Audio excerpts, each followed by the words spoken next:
I need to tell my story about how Melissa Basilar treats the animals who come into her care. Not one thing she does is doing right by any of the dogs going into her so-called rescue. Melissa said you need to scour Craigslist and Facebook to find puppies, specifically puppies. I didn't feel comfortable contacting them. Like, what am I going to do? Text them from my personal phone and say, hey, is this dog available? Is this puppy available? I didn't want to use my personal phone number to be linked to any sort of, I guess you could call it illegal activity, if that's kind of where we're going with this, essentially is illegal. She purchased these dogs. They weren't given to us.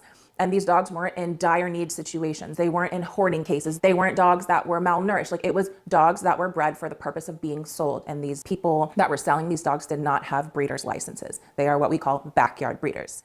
When I was working at Wagmor and the golden doodle puppies were brought in, people are calling all the time, like, do you still have any doodle puppies? And people are calling, do you have any hypoallergenic dogs? People are calling for asking specific rescue breeds. And then we got another round. They didn't quite look like doodles to me, like they looked a little like a mixed breed or whatever. But I just thought it was weird that somehow there was a supply and demand being met.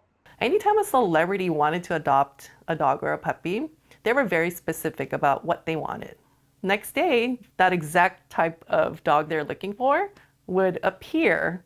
All of the donations and all of the adoption money was going into Melissa's personal bank account, not a business bank account. This woman was spending her money on Gucci, Louis Vuitton. She comes off like, oh, we're so broke. The rescue has no money. We need your help. We need your help. You're helping fund her lavish lifestyle, and you're helping fund this unethical way of rescuing dogs. There was no files on any of the dogs. There was no getting them vaccinated to the vet as soon as they came in. There was no microchipping them. As far as temperament testing goes, there was none. It was whoever had the money to adopt a dog, she just wanted them to have them, resulting in a lot of surrendering back, which she didn't care about because there's no refund. So you keep that money, they get adopted again, and then she's making that double.